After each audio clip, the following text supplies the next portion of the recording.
It's good day to brew, baby. What is up, YouTube? It's your boy Millsy.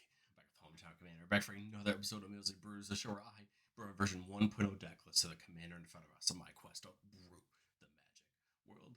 You know the motto, baby. It's ABB, always be brewing. And we're back for another cool episode today. Before we get into it, I'll let you know the deck list for this video is going to be down in the description below. I'd really appreciate it if you get interact with the video. Like, comment, subscribe. Consider checking out those links in the description. We got the Discord up and live now. Come in there, hang out, chat with Mikey I. So we have our first Millsy Brews merch, always be brewing, baby, up on there in the description. I appreciate it as well. But today we're taking a look at Inalla, Archmage Ritualist. I wanted to cover Wizards back in Bloomborough when we got a couple new ones, but I ended up putting it off, and I'm glad I did because Foundations Jumpstart actually added some reprints of some Wizards as well. So I thought now is time to take a look at Inalla. Inalla is a commander with Eminence, so it says whenever their non-token wizard enters the battlefield under your control, if Inalla is in the command zone or on the battlefield, we can pay 1. If we do, we create a copy of that wizard. That token gains haste, and you exile it beginning of the next end step. And her ability says we can tap 5 untapped wizards to have a player lose 7 life. Inalla very interesting, right? Because we kind of have a way to double up on our ETBs a little bit in the sense that we can make copies of wizards. There's a lot of wizards with great ETBs, so that's what we want to do. We just have cards that also want to make other wizards better. We'll talk about those as well. So we're just value engines when they're down are going to give us real good success. And then we'll talk about, since we're in Grixis, we have access to all the blink stuff. We have access to the reanimate stuff in black. We've got access to a lot of cool abilities, so we'll talk about them. Also just wanted to show off the new Inalla art there that she got with the secret lair. Let's get into it and talk about the wizards that have really fun ETB abilities. So you have the kind of more classic ETB type cards, like something like Aether Channeler, right? Very well used in those blink type decks. Whenever it comes in, you can either make a bird, return another non-target online permanent to its owner's hand, or draw a card. Useful to either get some draw or bounce Channeler back. The really fun thing is that the copy of Channeler can actually bounce the original back to your hand with Inalla, and you could, always be getting these ATBs and these abilities. Archaeomancer can bring a instant or sorcery from our graveyard back to our hand, getting us that recursion, allowing us to use them again and again. Assault Ravager is pretty fun. Whenever it comes in, we get to deal X to any target, where X is the greatest number of creatures you control that have a creature type in common. So obviously it's most likely going to be wizards, doling out some damage as they come in. Bloodline Necromancer says whenever it comes in, you can return another vampire wizard from your graveyard to the battlefield. Again, the goal here is wizards. The nice thing is we get to kind of replay them back out of the graveyard. This could also be useful if you need to pitch a wizard to one of our draw spells, right? And you can get it back that way. Cyclone Summoner has a nice one-sided mass bounce. Whenever it comes in, if we cast it from our hand, we return all permanents to their owner's hands except for giants, wizards, and lands. So hopefully all of our creatures are going to stay there. All the lands obviously going to stay there, but we can bounce all our opponent's things. We'll probably bounce our enchantments and artifacts, but the point is it's still going to be really useful as we get to keep our wizards around. Urtai Resurrected is a fun one. You kind of get your choice. It can flash in to either destroy a creature or planeswalker and its controller draws a card, or counter a spell, activated ability, or triggered ability and its controller draws a card. So a great ability, kind of uses that flexibility. Remember with Inalla, you can get a second one. Still have the activated abilities go off, even though you don't get to keep both of them because it's legendary. But we are playing things like Mirror Box in the deck so that you can have multiples of them, and still be able to use their abilities.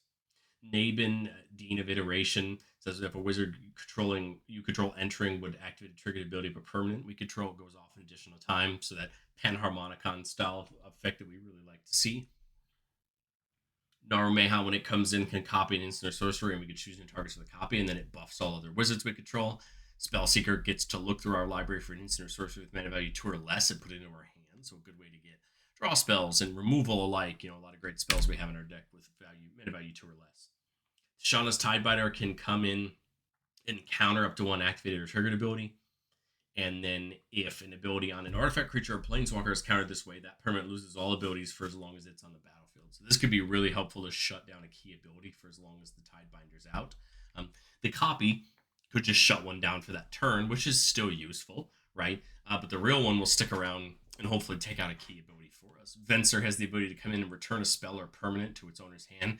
This is really nice to start bouncing our creatures back to our hand so we can keep using them over and over again, right? And reusing our own creatures. And then Panharmonicon, of course, doubling up all of those, triggers whenever creatures come in. So pretty much what we want to do.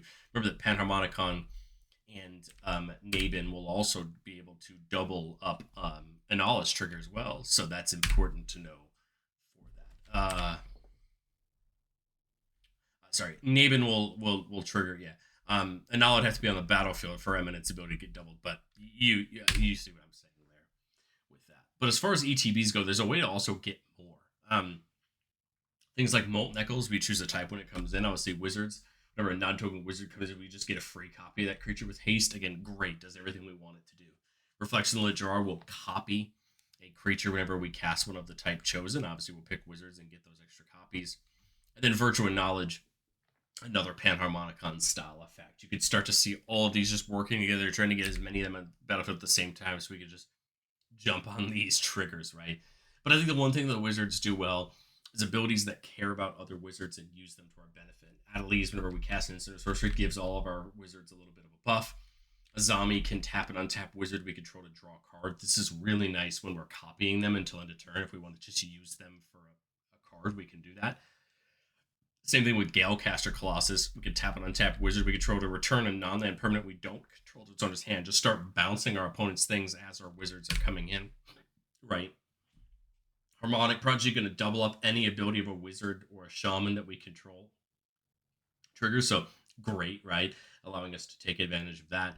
Patron Wizard can tap a wizard to counter a spell unless its controller pays 1. Remember that you can do that multiple times for a spell, so that's important to keep in the back of your mind. And then Storybook Banneret, just reducing wizards by 1. It is a merfolk, but we don't have any other merfolk in the deck. We really, well, I guess Tidebinder, but we really care about it reducing wizards. I called this sliding value engines because, to be 100% honest, I think they don't really have anything to do with the ETBs, but they're all just very good abilities. Alania from Bloomborough will give you the option to copy the first instant, the first sorcery, or the first otter you cast other than Alania each turn. You give an opponent draw a card. If you do, you copy it. 1 for each of them. So the first instant and the first sorcery, you can do that. And there's a lot of spells that taking an extra one is even better, especially if you want to swing this into the more sweaty version where you're playing extra turns and things like that. That ability gets great. Kess is a great creature and a great commander in her own right, allowing you to cast your spells back out of your graveyard once per turn. A great ability allowing us to reuse the key spells that we already used anyway. And then Kitsa just feels great, allowing you to draw and discard, and then once you get it up to a certain power of 3, you can start copying spells for 2 mana, which is important once we start talking about some of the fun spells, right, that you can get access to, copy spells or other things like that. Polywog Prodigy gets a counter on it whenever a creature we control enters it. His greater power toughness, it gets a counter on it, but it says whenever an opponent casts a non-creature spell with mana value less than its power, draw a card. So it could potentially grow a little bit, right, and then start drawing us cards as our opponents play spell. Time Stream Navigator seems fun, especially when Inalla makes a copy of it with haste. So it has a send, so if we have 10 or more permanents, we get that City's Blessing. And for 4 mana, we can put Time Stream Navigator on the bottom of its owner's library and take an extra turn. So this is nice because when we play it, right, Inalla will give that copy haste. That if as long as we have the City's Blessing, that Navigator will try to put that copy will try to put itself on the bottom. Of course, it's going to go right away, but we'll get the extra turn. And then if we have any way to bounce Time Stream Navigator, now we have this fun way to keep getting extra turns and pushing our strategy forward. I showed a step through because there actually are a couple cards in the deck that say wizard cycling, so you can pitch them to get a wizard of your choice and put it in your hand. This is important, even though this spell is kind of a overpriced for what it does. Having the ability to go get any wizard you want is important when we're trying to put these pieces together. Whether we have a lot of good wizards and we want to go get something like Naban to double them up, or whether we need to go get something like Kess to reuse our spells, or Alani, and you can start to see we're getting some of these wizards at the right time could be really important for us. But we'll finish it off talking about, blinking and reanimating. Reanimating definitely being on the black side of the deck, right? Things like Persist and Reanimate, just straight up getting any creature of our choice back out of the graveyard. And then Apprentice Necromancer, which is a wizard, can pay a black and sacrifice itself and tap to return target creature card from your graveyard to the battlefield. It gains haste, and beginning your next end step, you sacrifice it. The important thing here for that is that it doesn't say when you cast a wizard, it says when a wizard enters. And so that's the important part about the blinking and the reanimating is if we blink them and they come back in again, or if we reanimate them back from the graveyard and they come back in, that can trigger Inalla, right, and get us more value from it. Victimize lets us sacrifice one creature to get 2 back out of our graveyard. Great to sacrifice a copy of a wizard and get 2 other wizards back out of our graveyard. That's always an option. And then displace and ghostly flicker, basically blinking 2 creatures at a time of our choice. Getting that back in, getting the ETBs again, getting the value again. But I've said it before in the show, and I'll say it again. No deck's ever complete. This is my version 1.0 shot at Inalla. I think there's a lot to learn as we get into testing, which is, are we copying enough? Are we getting enough of the ETBs? I think things like Kindred Charge and Rite of Replication are here to show you that there's different ways to do the copying. Rite of Replication is that classic, make a couple copies right here, right now. Kindred Charge just takes your entire board of a creature type and makes copies of them. Could be fun to literally just copy your entire board of wizards, right? Get all those abilities, get into combat, do that kind of stuff. I think that's kind of where I'd want the deck to run. It reminds me a lot of a deck like Be'lakor or Miram that have all these sub-synergies that care about creatures coming in and things like that. But I think there's a lot of options to how you would want to take this deck. High Fate Trickster is there just to show you that there are more options for wizards. I really tried to focus on wizards that had ETB abilities or cared about that.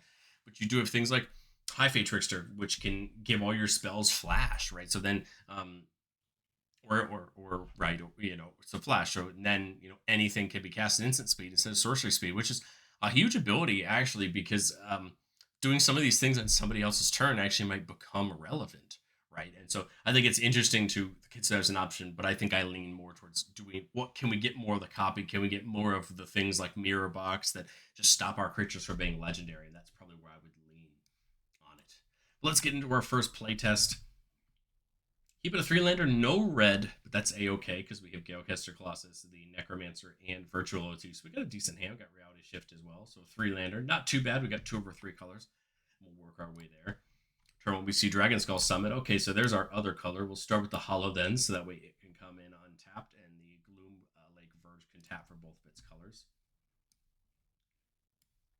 Turn 2, obviously not much we can do. We can leave up the Reality Shift and kind of keep building up here. Here we see the Faithless Living, which actually could be pretty helpful, right, to draw a few more cards. The cool part about Virtue, in my opinion, is it's not just a Panharmonicon. It has that instant, which can copy a triggered or activated or triggered ability, meaning you could copy Inalla's ability, or you could copyright one of the ETB abilities. But here, I think I'll just pay with a red, leave the 2 up for the Reality Shift, and just go ahead and Faithless Looting. Just start digging through the deck, trying to see what we can find. Kindred Discovery feels like a great idea to start drawing some cards, getting into some more things, although the wizards in our hand are pretty expensive. But I think I don't mind doing something like discarding the Galecaster Colossus so we can get it back with the Necromancer, right? And then I think we just end up pitching a land here. I'll just pitch the Swamp, since we already got plenty of black on the battlefield. But there, we dug into some new cards, right? Here on turn 4 is where we normally want to have a cheaper wizard, but we don't. I think it's okay. We can still hold up the mana, make our opponents think that we have something. Here on turn 5, we see Dual Caster Mage, that when it comes in can copy a spell. I think we just either hard cast Inalla or play the Kindred Discovery, right? I think those are our options. I think I'll just play Inalla and at least do something on the board, right? It's been a kind of awkward one in that we haven't seen too much of anything else to do. But I think, right, if we do the Necromancer, it can pull back the Galecaster Colossus, right? We could make a copy of one of them, because that was 5 mana. Right? I think I'll make a copy of the Necromancer, but we want to bring back the Galecaster Colossus, right? So it can tap an untapped wizard to return a non-land permanent you don't control its owner's hand. Now, I'm going to lose this copy at the end of turn, right? So if I'm not going to attack with it, I think I'm going to use it right away to bounce something. But the important part now is we can just start bouncing things with Galecaster Colossus, kind of pushing our opponents back, right? Starting to have them deal with the things that we have access to. Coming into turn 7, I think I would just go ahead and Kindred Discovery. Try to take some attacks with like the Galecaster Colossus and Inalla, just to draw some cards, see if we can get ourselves into some more things. Probably might as well attack with the Necromancer too. have 2 mana left. Keep up that reality shift. Again, they don't have a vigilance, so unfortunately, we kind of no blocks here. But I think the point is we needed to draw and get into some extra things right now. I will go one more turn. Turn 8 mana. I love something like Terminate for some removal. We have ways to copy it with Naramaha. Dual Master Cage Mage, Dual Caster Mage could copy the Terminate or the Reality Shift. Right. So I think my idea here on this turn would be something like Reality Shift or Terminate. And then, so that's 2 mana. I've got 6 mana left. I think I would probably try to just Dual Caster Mage, copy it, play Inalla to get the copy, get one of these to go off 3 times, right? To take out a couple targets. Both of these coming in will get me some draws off the Kindred Discovery, and here we're taking out some great removal, right, for opponents. And then the really cool part is then, because these just came in, right, now we can use them with Galecaster Colossus to bounce things back. And I think the hope in this game is to just be bouncing threats back, right, as we push towards the late game. Let's get into playtest number 2, keeping a 1/2 lander with an Izzet Signet, Kitza, Urtai, Naramaha, and Counterspell. So a little bit of counterplay. We see another Signet there in the Dimir Signet. So, okay, we could kind of see how our first 2 turns here are going to go. Play that, get into our Signets, right? Start finding some ways to ramp ourselves up. I mean, obviously we can play things, but I think, well, let's see about this. That and the Signet going, this Signet and Command Tower, I guess, could go into Kitza. We're not going to copy it, obviously, but it might be bad to just set up so that way for future turns, we're kind of still putting value on the board. Here we missed our land, but that's okay. Still 4 mana. Love the idea of something like Naban. Love the idea of something like Patron Wizard, right? To just tap wizards to get the abilities. Do you leave up the counterspell, or do you go for putting some value on the board? I think it would just come down to what my opponents have. But let's tap Kitza to draw a card, and then we get to pitch a card. Ooh, love Alania. So we did double some things up. Seeing Alania kind of makes me want to get rid of another wizard, because I feel like we're just drowning in them. We have 2 ETB triggers, which makes me want to keep Naban, but I think I like all of them. I don't think there's a good pitch there. We got to pitch something. I'd probably just go and sack the landscape. We're going to need another blue source, I think, to make all these Signets effective for what we want to do. That comes in tapped. Still 3 mana this turn. I think I just put Naban in and get it, going for next time. So that'll help us out in the future here. Well, we were hoping for a land, but that's okay. It happens sometimes, right? We still got 4 mana to work with. I think I just go with the Patron Wizard. We'll, draw with Kitza. Ooh, Unmarked Grave can seed a creature into our graveyard, which is kind of interesting.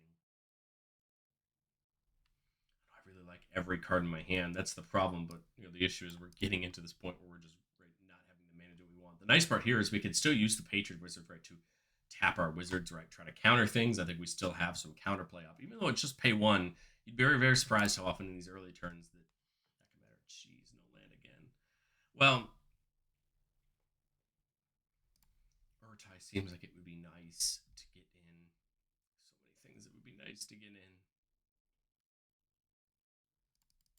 Well, Kits again to draw. No land, but at least it's a wizard that we can use. I think I gotta pitch something. We'll just pitch the Unmarked Grave since we have nothing yet that's cared about the graveyard. But we'll Aether Channeler. We do have the mana to copy the Channeler with Inalla.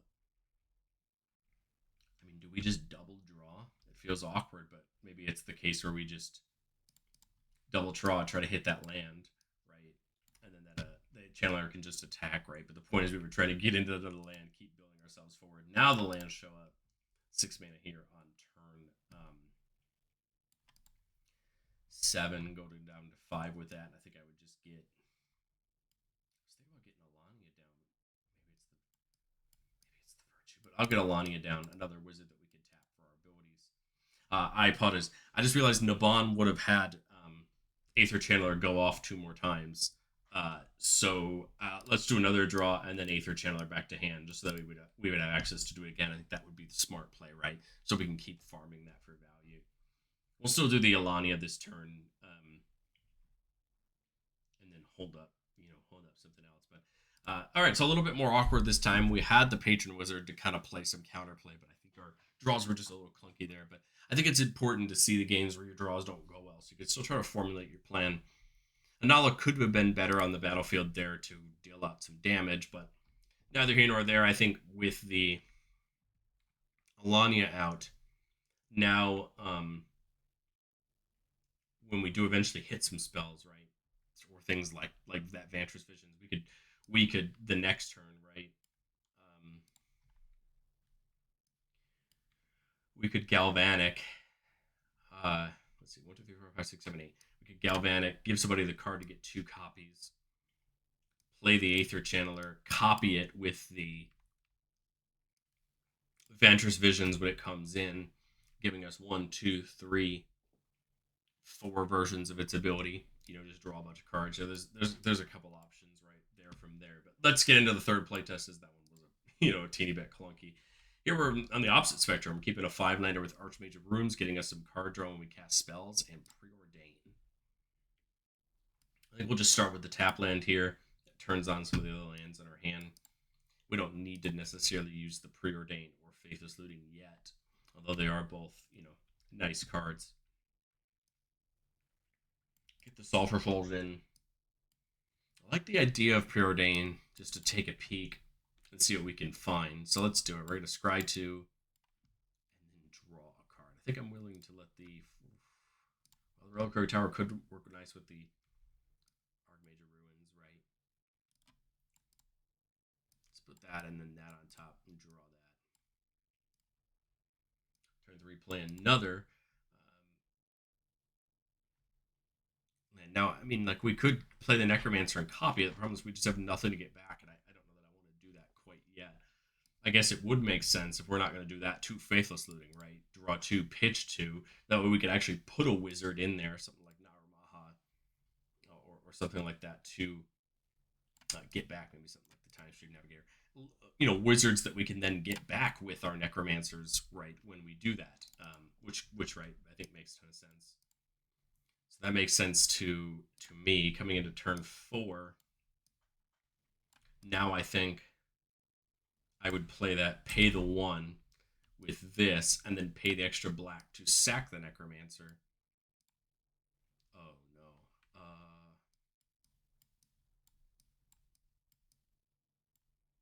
To, I guess, Time Stream Navigator, right? And then unfortunately, wouldn't have the mana to pay with it, and we're not even at Ascend anyway. But again, now we got some value back, right, from that exchange. And then this turn, right, play the Archmage of Ruins. We don't have the mana to get a copy, but that's A-okay. The point is now we can get some draw on subsequent turns. This turn, I think I would Kess. Again, I don't really want to make the copy because it's just going to die. But Kess will let me play the Preordain back out of my graveyard, which would draw me a card with Archmage of Ruins. So the draw is going to go off first, and then we're going to scry 2 and draw. Again, both have decent options. I think I'm going to put the Banneray in the bottom, put the Kindred Discovery on top, and draw. And that Preordain gets exiled because of Kess. And now, still in good shape. I guess I could have sacked the Necromancer to bring Nahumaha and get another copy of the Preordain if I wanted to. I guess I just didn't see the good of it this turn. But the nice part about Kess is we get that option every turn, right? As long as we're casting spells and getting them into our graveyard. Here, turn 7. I like the idea of Panamorgan. I like the idea of Kindred Discovery just to get some things in. But remember, we are Time Stream Navigator mana now. We do have the 4 mana for it. So we could do that. That would leave us with 3 mana left over. We could do something like Faithless Looting to draw back out of our graveyard. So I think I would do that. I'd put this on the bottom to take an extra turn. I think I would play the Faithless Looting out of my graveyard. I was going to say, I could sack the Necromancer to get the get the Naramaha back to copy the Faithless Looting, but I think I just want to draw 2 here. I would actually apologize. I would draw 1 extra with the Archmage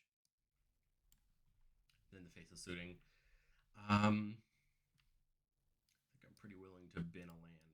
We got plenty at this point. And I'd love to put another wizard in there, right? But I don't have a Ghostly Flicker. Would be nice to get more copies, right, with Inalla, so we want to keep that. I think I'm willing to bin just 2 lands. And then Kindred Discovery, I think. Take an attack, draw a card or 2 this turn. And then getting into our next turn, now we have access to do some shenanigans with, playing a Ponder and then playing it again back out of our graveyard. But, Ghostly Flicker would be fun to get, again, another copy of Necromancer to get something back out. If that was our option, we could, Urtai and then get it back out. There's a bunch of options here. These playtests just felt really clunky, and it could just be that, our draw ratios are off. It could just be that fun thing of playtesting on Moxfield where sometimes you just get the bad draws. But I hope that the main idea of the deck is there, trying to find the things to make the copies, get the value, and see it. But let me know what you think down in the comment section below, and